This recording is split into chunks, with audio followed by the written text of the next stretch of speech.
Thank you, everyone. Thank you, councillors. Let's make a start. Good evening. My name is Patrick Hall. I'm the Mayor of the City of Canning.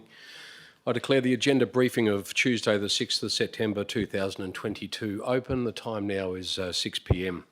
We start by acknowledging the Whadjuk people, the traditional custodians of the land, and we pay our respects, of course, to elders both past and present. In accordance with the City of Canning's policy CM 105, agenda briefings are conducted for the purpose of providing elected members with a forum to ask questions of the City's administration and to receive answers to those questions to enable informed decision-making by Council at the following week's ordinary Council meeting. In accordance with the Local Government Act 1995, agenda briefings are not decision-making forums. Questions may be asked and answered, and there is to be no debate or discussion.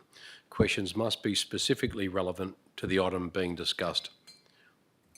Elected members and employees must disclose any financial, proximity or impartiality interest they have in an item to be discussed and declare the nature of that interest at the commencement of the briefing or at the latest when the item is about to be discussed. If a member or an employee has a financial, proximity or partiality interest in a matter arising during discussion, the nature of that interest must be disclosed as soon as possible after the matter is raised. Interests are to be disclosed in accordance with the provisions of the Local Government Act 1995 as they apply to council meetings. Individuals disclosing an interest other than a partiality interest must not participate in that part of a briefing relating to their interest and must leave the meeting room while that item is being discussed. Agenda briefings are also public meetings and any information provided to that meeting by attendees may be publicly accessible. Can I ask everyone here this evening to please make sure that your mobiles are turned off or on silent, particularly elected members. Can you please make sure that phones are put away and turned off for the duration of tonight's meeting. Cameras have been installed in the chamber which will enable video recording of this meeting to be live streamed via the City's YouTube channel. Attendance tonight, we have an apology from Councillor Saberi, who is not with us this evening. Approved leave of absence, there are none. Disclosures, Mr CEO, can I ask, have there been any disclosures this evening? There have been no disclosures tonight, Mr Mayor.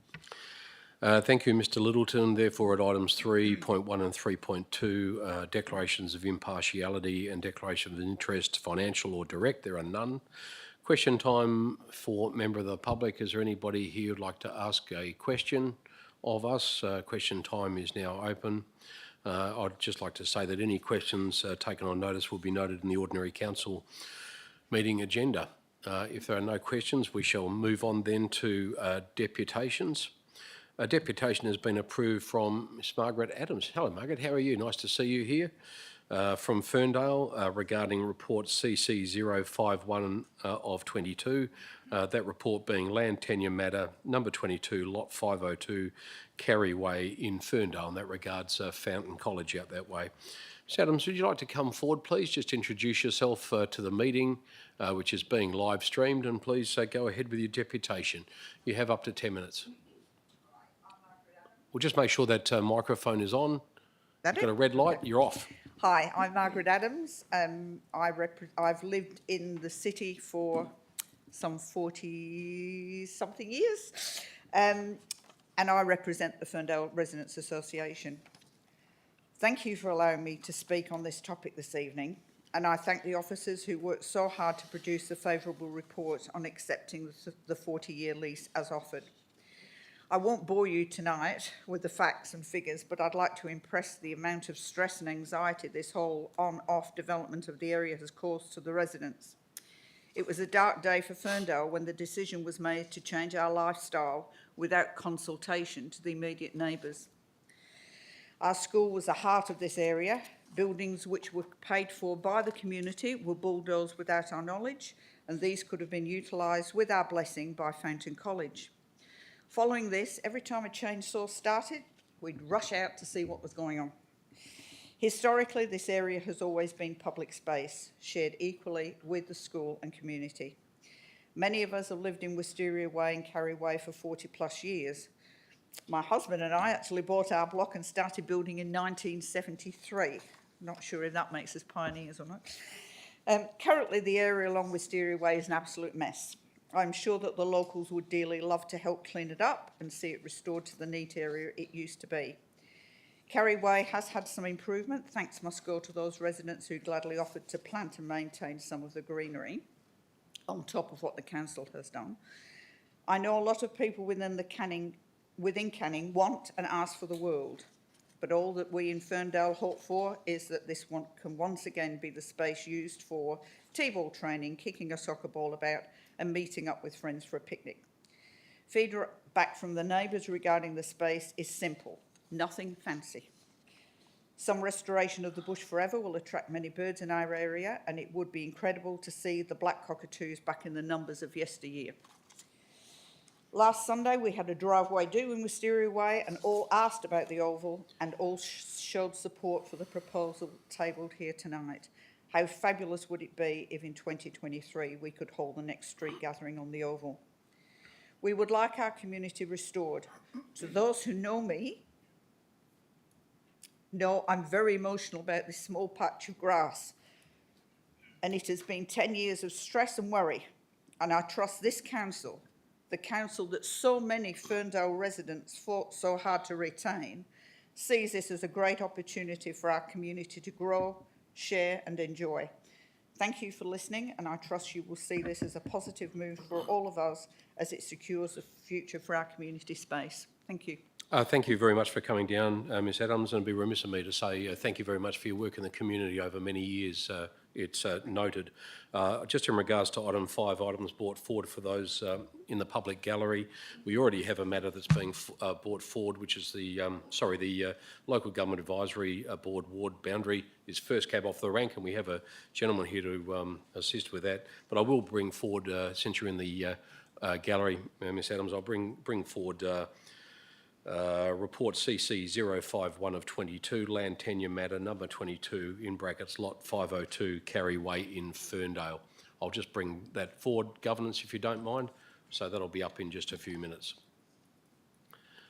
At item 6, reports of committee meetings, the report of the Audit and Risk Committee meeting and the CEO Performance Review Committee will be detailed at the ordinary council meeting agenda for December the 13th. At item 7, reports, 7.1, the Office of the Chief Executive Officer, first report being OC 006 of 22, Local Government Advisory Board Ward Boundary Review Outcome. The Officer's recommendation is on screen. Sorry, just got the wrong one up at the moment, Governance. We'll stick with the first matter first. It's okay, just the one before that. That's it, right there. We have the recommendation is on screen, and it's also page 3 of tonight's agenda. Do we have any questions from councillors on that matter? Deputy Mayor, go ahead. Through you, Mr Mayor, I just wanted to ask, whilst I recognise the need to include all public submissions, I was just wondering why it's kept anonymous when the letter specifically provides a number of imputations against former councillors and so forth, and I think it's a bit, I don't know, questionable to then have it anonymously placed in the council records. Oh, we have Chris Liversidge in the consultant who engaged with the city over the matter. I'm not sure if that's a question that he could answer. Can I ask CEO or Anne, do we know why we've redacted the names of those who have participated and provided feedback to the city on the matter? I'll have to take that question on notice. I don't think Mr Liversidge knows the answer either. Can I ask the question then, whose decision was it to redact the names of all those participants who provided feedback? Again, I'm not sure whose decision it is, if I can take that question on We'll notice provide a as well. written response, Deputy Mayor, on that matter. Any follow-ups? And councillors, we do have Chris with us this evening. Obviously, he was the consultant engaged by the city on the matter. So if there are any questions in relation to the ward boundary review, he's certainly in a position to answer them. Any questions? Well, that was an easy night, Chris. No questions from council. Thank you very much. The matter will be dealt with next Tuesday evening. Thank you. We then move on to the next matter, which will be the matter that is actually being brought forward for discussion. That is CC 051 of 22, land tenure matters, number 222 in brackets, lot 502, Carry Way in Ferndale. I'll just flick across until I've got the right one. I do. The recommendation is now on screen. Thank you, Governance. Also appears on page 42 of tonight's agenda. Are there any questions in relation to that matter? Deputy Mayor, you got your pen half raised. Is that a half a question? Can I get just the, thank you. We'll just flick that off. Fabulous, thank you. Deputy Mayor, Yes, Mr Mayor, through you, I've got two questions. go ahead. First of all, thanks, Mrs Adams, for coming and giving that deputation. So first of all, just with respects to the subdivision points A to E, are there any, I assume that'll come from the 450,000, is that much of a cost to provide those, to do that work, especially the fence? I'll direct that to Keely Hayward, the responsible officer, the Acting Director of Canning Corporate and Commercial. Ms Hayward. Thank you. Through you, Mr Mayor. Those matters need to be closed off before the City will agree to proceed with the project. I don't know the actual cost of those, but I can take the question on notice. Your second question, Deputy Mayor? Just need to kill your microphone, Oops, sorry. please, Ms Hayward. Thank you. And Anne, you've still got yours on as well. Thank you. And just a second question is there to be a proposed formal agreement between the community and school use for the oval? Ms Hayward? If this is agreed to? Again, if I may take that question on notice, Mr Mayor.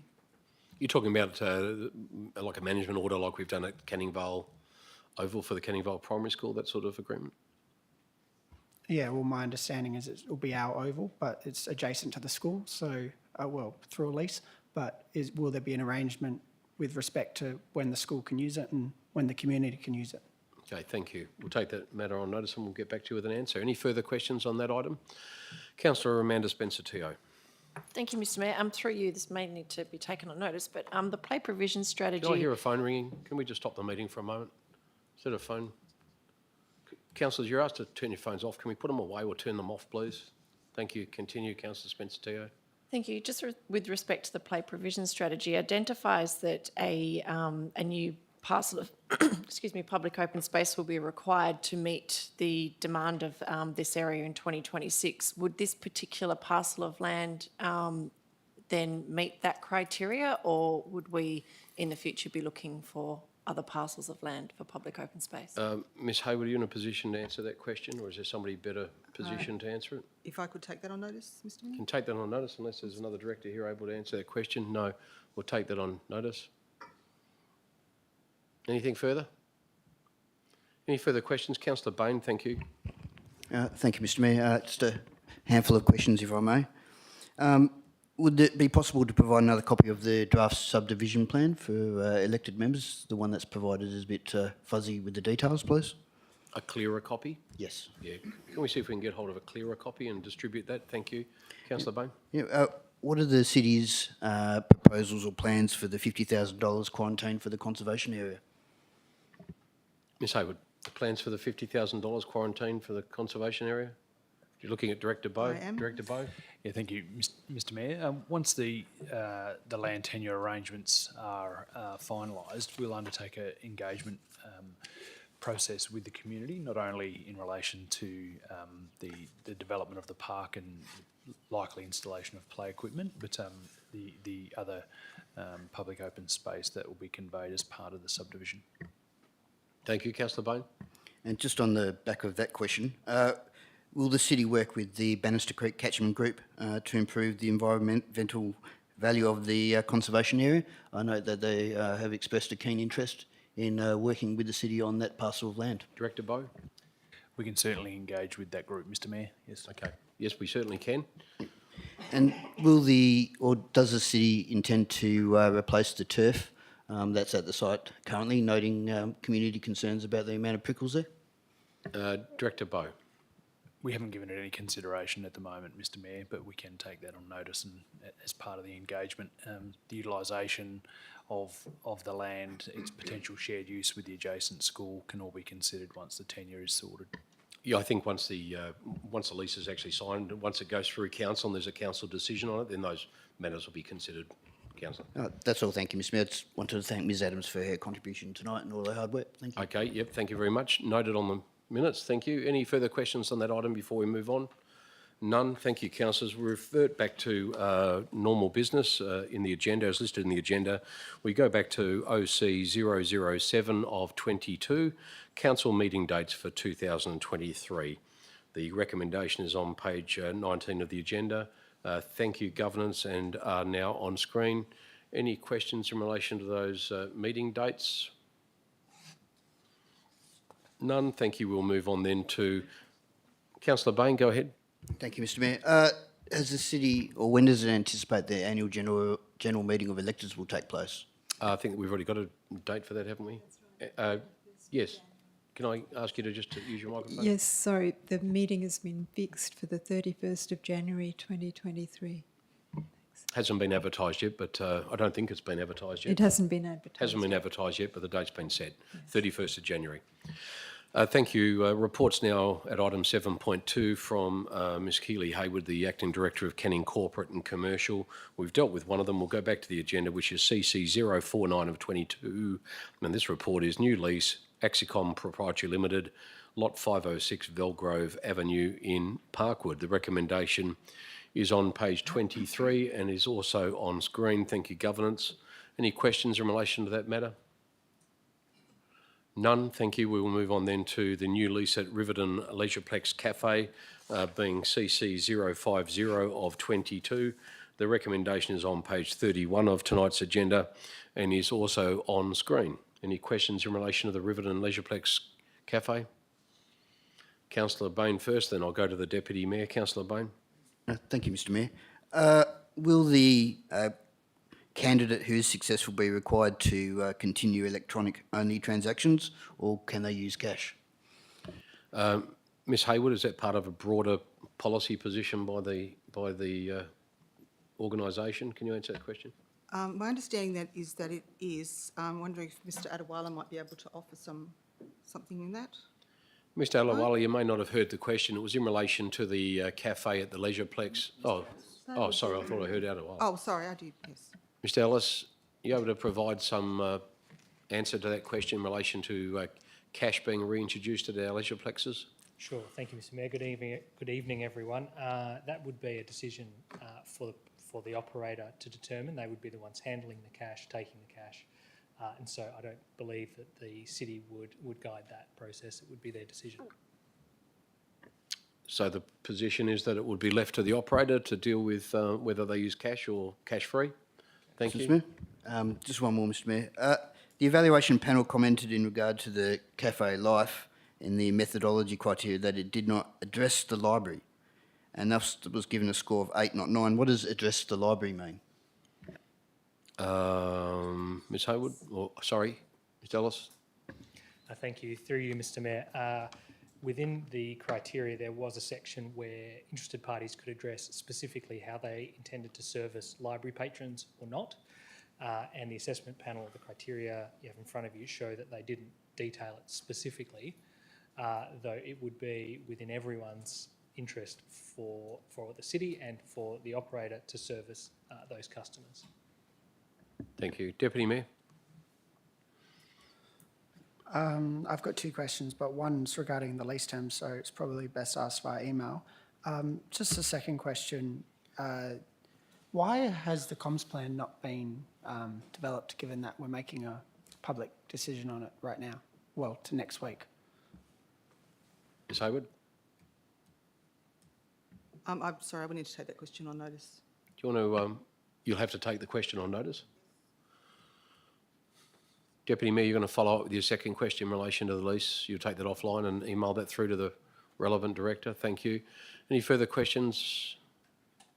None. Thank you on that matter. We'll then move on to, we've already dealt with CC 051 22 in regards to Carryway and Ferndale. We move then to CC 052 of 22.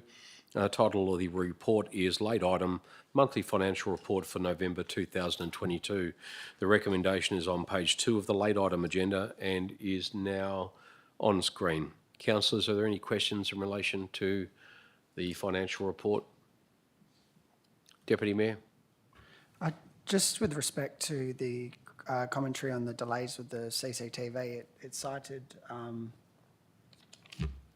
internal consultation. What does that mean? Is that within internal consultation within the City of Canning? Ms Hayward? Yes, that's my understanding. It's internal consultation within the organisation. Is Does that that answer your possible question? to get more information as to what that means? Yes, I don't have that information unless Director McQuaid might have some information on that. Director McQuaid, the question was, why is there a delay for internal consultation, and what is internal consultation on CCTV? Through you, Mr Mayor, I don't have an answer to that. We'll take it on notice. Thank you. Deputy Mayor? Thank you. Councillor Bain? Thank you, Mr Mayor. Can the city advise which parts of stage 3 of the cycling and walking plan it is going to construct while it postpones stage 2? Thank you. Director Bowe? Yeah, I'll take that on notice and provide an answer to all elected members, Mr Mayor. Thank you, Director Bowe. Councillor Bain, that'll be taken on notice. I do hope before tonight's meeting is finished that we do get an answer to one question. Any other questions on that item before we move on? Thank you, councillors. We shall move on to the next item, which is CD 019 of 22. The director responsible for this directorate is Mr Graham Bride, the Director of Canning Planning and Development. You're under a bit of pressure here, Mr Bride.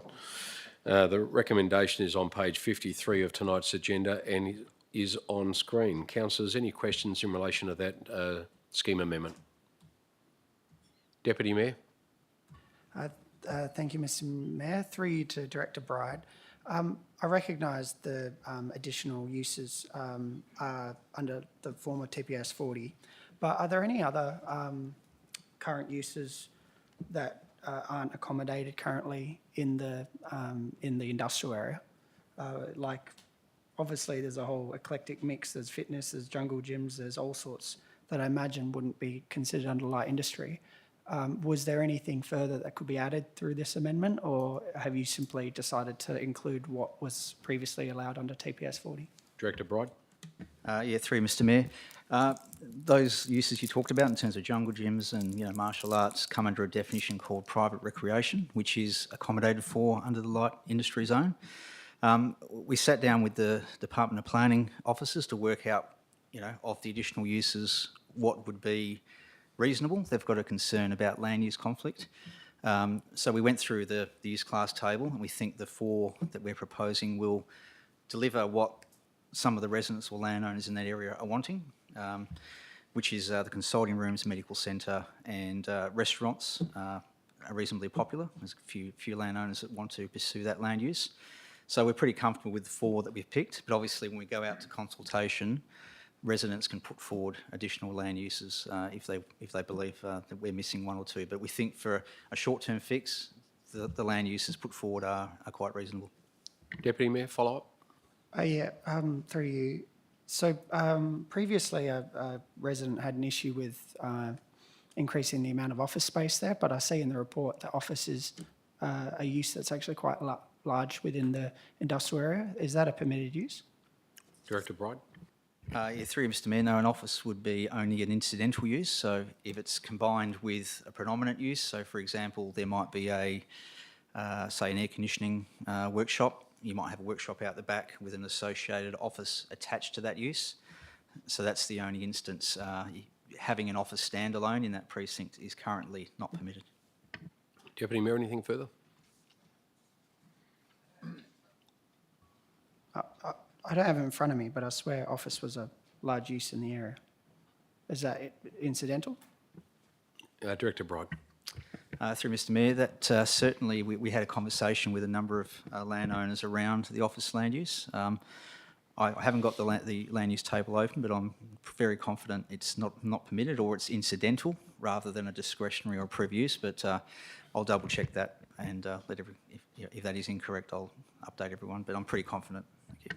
Thank you, Director. Any further questions on that item? Thank you, councillors. We'll move to CD 020 of 22, the adoption of scheme amendment number 8 to local planning scheme number 42, which appears on page 66 of tonight's agenda and is, of course, on screen. Are there any questions in relation to that item? None. Thank you. We then shall move on to 7.4 on the agenda. Mr Warren Bowe, to my right, is the responsible officer. He's the Director of Canning Infrastructure and Environment. The first item is report EN 030 of 22. The report title being Request for Tender 08/2022 for a panel of pre-qualified suppliers for landscape construction and irrigation installation works. The item appears on page 81 of tonight's agenda and is on screen. Any questions in relation to that matter? None, thank you. We shall move on then to EN 031 of 22. It's the late item, Smart Enabled LED Street Light Replacement Program, City of Canning. The recommendation is on page 42 and again appears on screen. Any questions, councillors, in relation to that? Thank you, Councillor Singh. Thank you, Mr. Mayor. Question to the CEO. Page number 43, point number 3 of this item says financial models were prepared by the City of Coburn for each of the 5 participating local governments. These models were reviewed by Ironbark Consulting. My question is, do we have findings of the review done by Ironbark Consulting? What does that review say? I'll refer that to Director Bowe. Director Bowe. Yeah, thank you, Mr. Mayor. I don't have the findings of the Ironbark Consulting review at hand, but what it did is interrogate the assumptions that were within the model developed by the City of Coburn, and given the effluxion of time since that model was developed in mid-2021, there are a number of assumptions that were revised, and then also after Ironbark did their review, our Build Canning project officers and our finance team undertook their own review as well. Obviously, as we indicated in the report, a number of parameters have changed, including the estimated costs that were used back in mid-2021 for the model that was presented to Council in October. But what I can do is I can retrieve some additional information out of that review by Ironbark and distribute that to the elected members as well. Thank you. Councillor Singh, anything further? Thank you, Mr. Mayor. Thank you, Director Bowe. If possible, I would love to read the report by Ironbark Consulting about what parameters has changed. Based on the reading I have done of this report, which is provided, the major parameter which comes up as changing is the city's borrowing cost from 1.9% to 5%. My question is, this project was supposed to, if everything goes well, start in about 2024. Earlier than that will be very good. And Reserve Bank's guidelines were very clear that by 2024, the interest rates will go up to pretty much similar levels what they are right now. What I'm trying to understand, how does interest rates going up right now affects that model? Because the interest rates should have been taken around at the 4 to 5% mark for this project. So just looking for some information, the interest rates hasn't gone that high up for this project as this was supposed to start 2024 onwards. So please help me understand how that makes such a drastic change for Director the Bowe, was that financials. built into the financial modelling? No, it wasn't, Mr. Mayor. The model was simply modelled at 1.95%.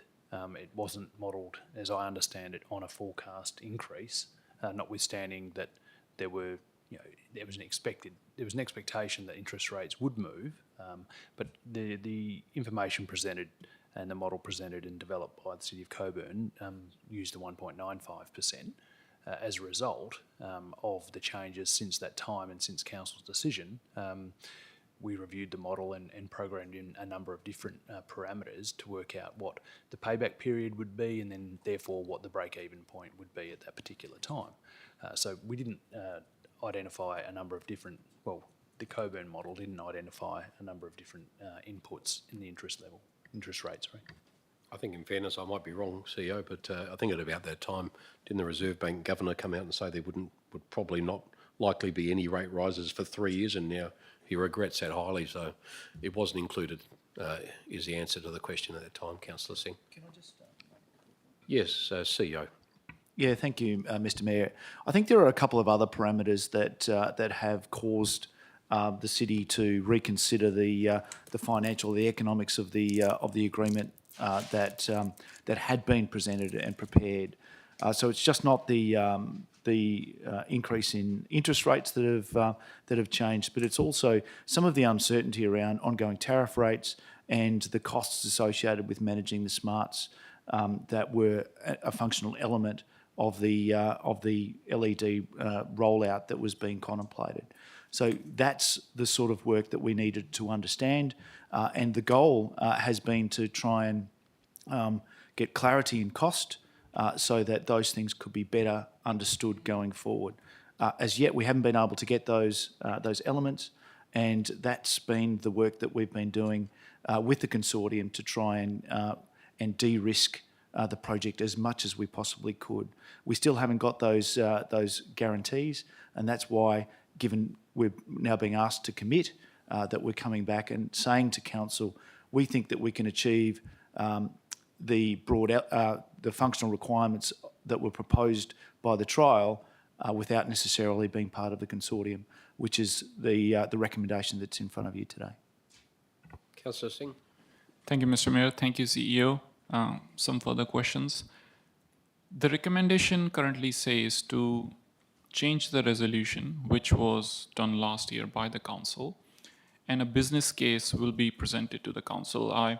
Based on the information provided in SIB, I'm impressed with your research and the intention that there are better ways to do it. But given that these streetlights are owned and managed by Western Power, by being in the consortium, we have much greater power to convince Western Power to change these luminaries. I just have to you have to ask a question. The question is, two questions. First one, how do we know we will be able to convince Western Power alone, just as one city, instead of being in consortium where we have 4 sister cities asking for the same thing to a state government organization? That's question number 1. Question number 2, if this motion, if this item is approved, we are left with reviewing a business case. What if business case says this was a better decision? Where we will go from there? Because it's still a business case, it's not prepared yet. It could be anything. It could say this was a better thing, or it could say, no, this was bad, but we don't know yet. Thank you. Director Bowe. Thank you, Mr. Two Mayor. questions. Yeah, I'll answer the second one. The administration don't believe that the investment in the smart controls that was proposed and endorsed by council in October 2021 is the best decision on the financial basis of the cost of purchasing the smart controls and installing them on all LED luminaires, in addition to the lack of clarity we have about the operating protocol, in addition to the $165,000 a year access fees that we would have to pay to access the data captured via the smart controls proposed to be installed on each of the LED luminaires. And the first question was in relation to the consortium, whether or not we are handing off a advantage. Is it a disadvantage for us to go alone rather than to be negotiating this position as a part of a consortium? Thank you, Mr. Mayor. Councillor Singh, there's always been an opportunity for local governments to engage with Western Power to undertake a bulk change out of their luminaires outside of the consortium anyway. I take your point, though, that 47,000 luminaires as an aggregation of a project and the project scope may attract a priority through Western Power, but there has always been an opportunity for local governments to engage outside of that process, and we have already sought quotes and quotations to enable us to program those tariffs and other additional costs into the business case options that we plan to present early next year. But to specifically answer your question, I think it'd be unfair to ask the director. He'd have to express an opinion, because it'd be quite subjective for him to actually say whether or not it would be an advantage or a disadvantage. I don't think that would be a fair question to ask. I don't think he's in a position to ask it. Deputy Mayor. Just following on from Councillor Singh's second and probably to a lesser degree third question. With regard to the officer recommendation, why are you asking council to reaffirm their support for the bulk conversion of existing Western Power streetlights to LED luminaries projects, and then subsequently asking for a business case to be presented? Why would council provide support to something before it gets a business case?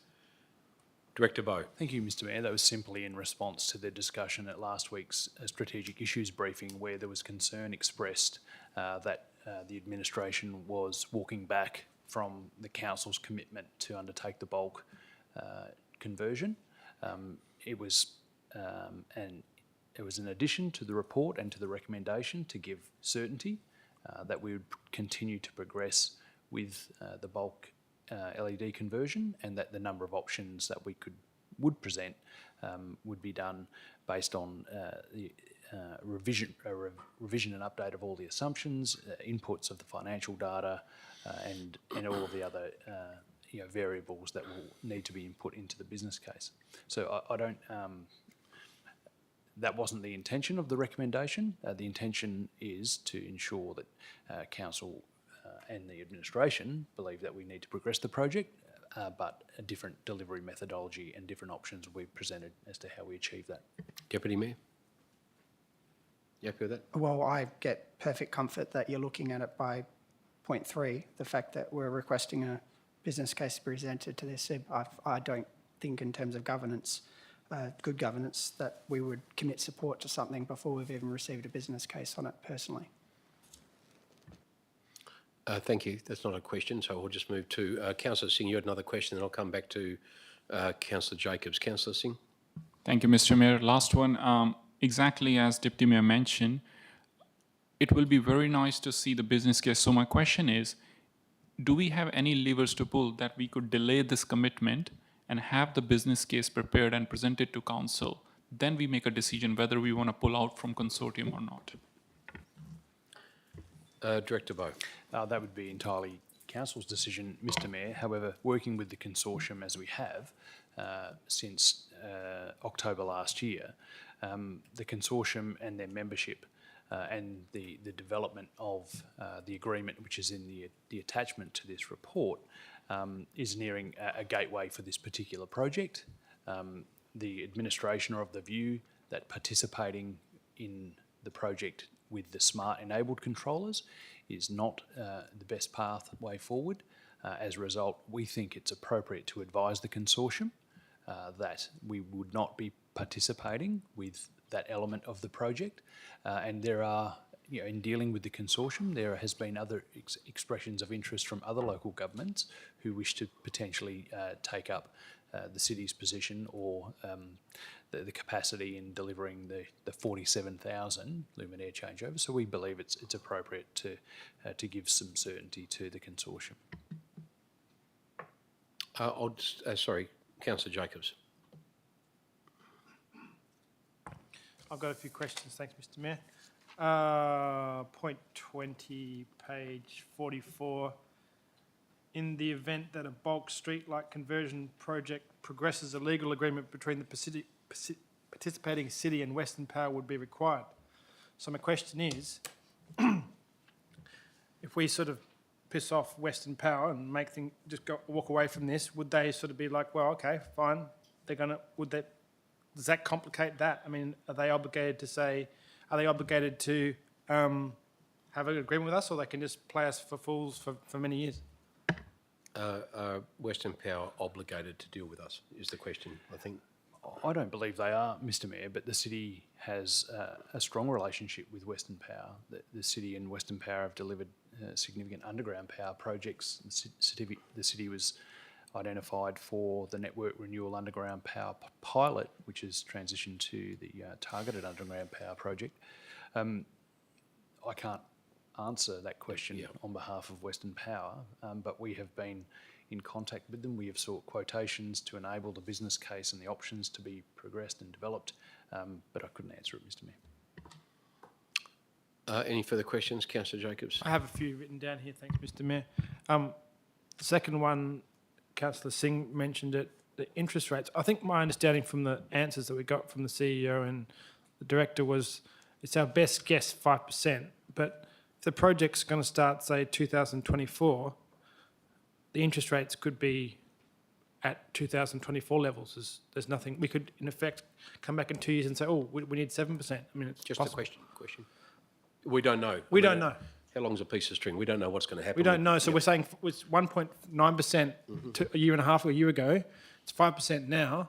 It could, by the time this ends, it might be, in 2 years' time, it could be 8%. So will it have to come back to council then if it goes to 8%? I wouldn't think so. Director Bowe. Thank you, Mr. Mayor. Whilst the increase in the percentage rate applied to borrowings has over doubled. It is only one of the inputs into the model that the city was concerned with and has interrogated and refined. The other inputs are the updated tariffs, the refined cost for the purchase and annual maintenance costs for the smart controls, the access agreements, the removal of, since October 2021's announcement, Council's decision in October 2021, Western Power have made an announcement about a new underground power program which identifies a number of areas of the city, which reduces the number of luminaires that the city would have as part of the consortium. So that's again another cause for review of the full scope of the project. So it isn't only the interest rate, but the interest rate is a significant factor, as the body corporate who's in effect paying for this project. We thought it was reasonable in the face of the changing interest rate to advise the council and ask them to reaffirm whether they wish to progress the project. CEO, I'll just refer to you. Yeah, and just further to your question, Councillor Jacobs, council would need to either endorse the borrowings at whatever rate we're able to secure, either through its budget process or through via absolute majority. So there would be that decision making. The issue here is the consortium are looking for clarity and commitment, and through our review, the city is saying that that's not our recommendation anymore. Thank you. I'll just ask a question myself, and I'll come to Councillor Jacobs and Councillor Bain. Director Bowe, just picking up on something you said about the business case, and obviously the administration is not wishing to preempt a decision of council. It's not the reason for my question. Are we already working with Western Power, asking some questions that might inform a business case, if that's what council ends up deciding is the path we will take? Absolutely, Mr Mayor. And we do have a number of options that are in an advanced state of assessment. Just not comfortable at this particular point in time in presenting those, and really just want this decision gateway to be whether or not we progress with the smart controls or whether we don't progress with the smart controls but still want to deliver the LED bulk conversion. And just my follow-up question, we're very fortunate here, our local member, the member for Caddington, Bill Johnson, is also the Energy Minister. Has he been engaged, or is there any advantage in engaging the Minister on the matter, considering that he's the relevant Minister to... I'm not sure if there's any advantage, or whether he has been consulted or about us moving away from this consortium? We haven't consulted with the Minister directly on this, Mr Mayor, but we are in liaison with the Minister or our local member regarding securing support for further undergrounding of power across the city, not only in the residential area but also in the city centre. Thank you. Councillor Jacobs, you had to ask another question? I'll have one and then we'll share it. And Oh, that's very good of you. don't want to, but I might come back. I run with the another meeting, one. but that's very kind of you. I might but- do a councillor Singh and come back a second time. No, that's all good of you. All right, thank you. Go ahead. Smart controllers. Now, is the smart controller a critical bit of doing smart street lights?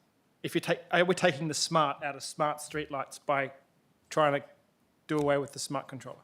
No, it's not. That was discussed at the briefing we had on the matter, I think, Director. Sorry, Mr Mayor, but the proposal not to progress with the smart controllers will remove the ability to control them. However, a number of the options that we're considering actually also contemplate the intermittent or sporadic or not broad-based installation of the smart controllers, almost as a trial.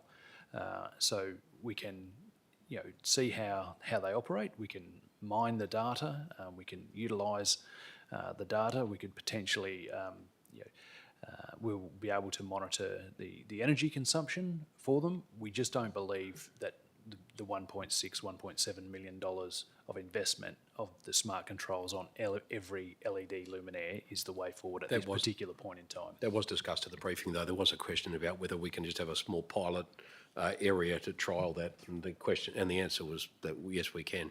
Thanks, Mr Mayor. I think I asked the question, but I thought on A, B, I can ask a few more questions. Thanks. That's okay. Councillor Bain. Thank you, Mr Mayor. Has the city discussed with the other local governments as part of the consortium Canning's possible withdrawal, and if so, what was their response? Director Bo?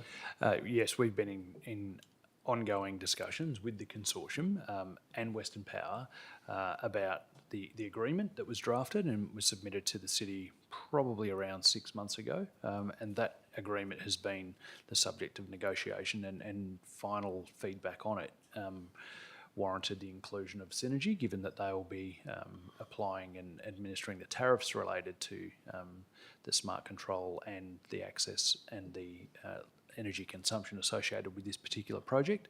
The advice from the consortium members is that there are other local governments who are interested in effect taking our place with the consortium. Thank you. Any further questions? Councillor Jacobs? So my question is, it's coming to council next week. If council said, hey, we want smart controllers, we could perhaps adjust the modelling? You can amend this, you can do anything you like. It's a motion, it's a recommendation that could be amended and changed. You can do whatever you like with it. Thank you. And then last question is, if this is a consortium, I think you can't just, it's like a limited amount of people that can be on this consortium, right? If we leave, someone else can take our place. Yep. And someone wants to take our place, right? And, well, I think the belief is that somebody will take our place, yep.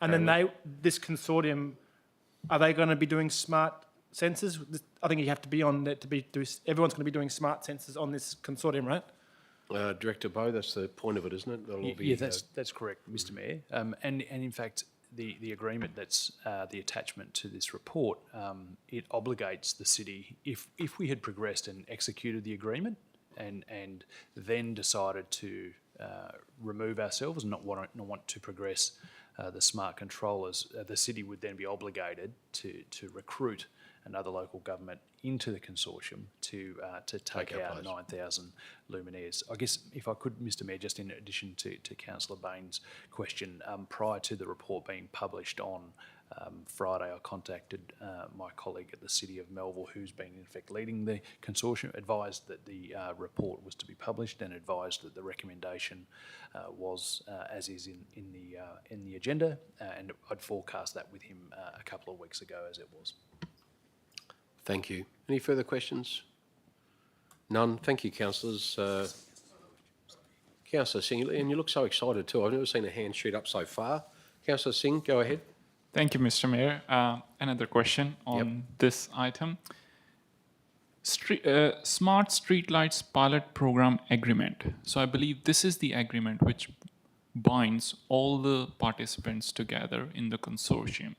And City of Canning is looking to do a little bit better than what's in the agreement by not having, I'm just summarizing the story first before asking the question so that it's easy for everyone to understand. So City of Canning is looking to take the smart controls off this smart program, which will decrease the cost and stuff. My question is, can we not negotiate the agreement within the consortium and get all other members on the same page what city believes is the right thing to do? Director Bo. Thank you, Mr Mayor. We have been negotiating with the consortium partners. The point needs to be made that the document or the agreement that's the attachment to tonight's report simply covers the purchase and the negotiations required for the operating protocol for the smart devices. You'll note in the report that the broader agreement for the bulk LED changeover of the 47,000 luminaires, there has been no agreement provided to the city which would govern the broader project. This Smart Streetlights Pilot Project Agreement simply relates to the purchase of the smart controls. So that's been a concern for the city as well, in that we've been asked to move forward with the purchase of the smart controls in the absence of the broader project agreement. And we've engaged with our legal counsel on this particular matter, and the process of considering this agreement as a front-end agreement to secure the commitment to purchase the smart controls has been a concern in the absence of the broader project agreement, which would govern the 47,000 luminaire changeover. Thank you. Councillors, it's a big decision. I really recommend that we thoroughly read that in the agreement for next Tuesday, if you haven't already done so. There's a fair bit in it, so we need to understand it fully. Thank you very much. Dr. Sarah McQuaid is the Director of Canning Customer and Community. There are no reports from that directorate this evening. Notices of motion for consideration next ordinary council meeting. None have been received. Urgent business there is none this evening, and confidential matters there are also none. At item 11, closure, there being no further business, now declare the agenda briefing closed at 6:49 p.m. And I thank you all for your attendance this evening, councillors and staff. Thank you.